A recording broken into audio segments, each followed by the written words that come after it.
ഞാനൊരു ഗേ ആണ് എന്ന് പറഞ്ഞതിൻ്റെ പേരിൽ മരിച്ചുപോയ മഹാനായ ഒരു മാത്തമാറ്റീഷ്യനെ പറ്റി കേട്ടിട്ടുണ്ടോ? വേൾഡ് വാർ II കൊടുമ്പിരിക്കൊണ്ടിരിക്കുന്ന സമയത്ത് റേഡിയോ വഴി സന്ദേശം അയക്കുന്നത് കോഡ് വേർഡുകളിലൂടെയായിരുന്നു.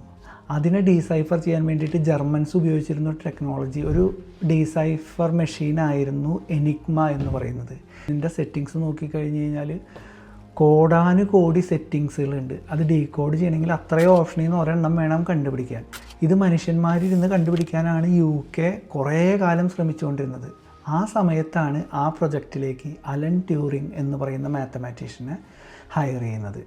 അലൻ ട്യൂറിംഗ് അതിനു വേണ്ടി എന്താ ചെയ്തതെന്ന് വെച്ച് കഴിഞ്ഞാൽ അതിനെ ഡീകോഡ് ചെയ്യാൻ വേണ്ടിയിട്ട് മറ്റൊരു മെഷീൻ ഉണ്ടാക്കി.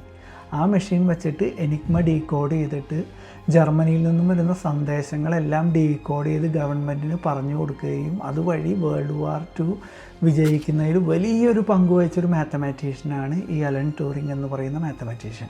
അദ്ദേഹം ഈ ക്രിപ്റ്റോഗ്രാഫിയുടെയും അതുപോലെ തന്നെ കമ്പ്യൂട്ടിങ്ങിൻ്റെയും ഒക്കെ ഒരു തലതൊട്ടപ്പനാണ്. ഫാദർ ഓഫ് മോഡേൺ കമ്പ്യൂട്ടേഴ്സ് എന്നൊക്കെ പറയുന്ന ഒരാളാണ് ഈ അലൻ ട്യൂറിംഗ്. അദ്ദേഹം ഒരിക്കൽ അദ്ദേഹത്തിൻ്റെ വീട്ടിലൊരു കളവ് നടന്നപ്പോൾ പോലീസിനോട് അദ്ദേഹം ഏതൊരു കാരണത്താൽ അഡ്മിറ്റ് ചെയ്തു, ഞാനൊരു ഗേ ആണെന്ന്. ആ കാലഘട്ടത്തിൽ ഹോമോസെക്ഷുവാലിറ്റി എന്ന് പറയുന്നത് ക്രിമിനൽ കുറ്റമായിരുന്നു.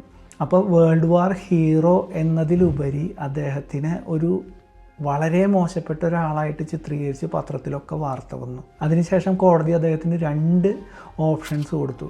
അതിലൊന്ന് ജയിലിൽ കിടക്കാം ഹോമോസെക്ഷൽ ആയതുകൊണ്ട്, അല്ലെങ്കിൽ ഹോർമോൺ തെറാപ്പിക്ക് വിധേയനായിട്ട് നിങ്ങൾക്ക് സ്വയം ജീവിക്കാം. അദ്ദേഹം ഹോർമോൺ തെറാപ്പിക്ക് വിധേയനായി ജീവിക്കാൻ ശ്രമിച്ചു. പക്ഷേ 42-ാമത്തെ വയസ്സിൽ അദ്ദേഹം ഡിപ്രഷൻ അടിച്ചിട്ട് ആത്മഹത്യ ചെയ്തു. അതായിരുന്നു മോഡേൺ കമ്പ്യൂട്ടറിൻ്റെ പിതാവ് എന്നറിയപ്പെടുന്ന അലൻ ട്യൂറിംഗ്.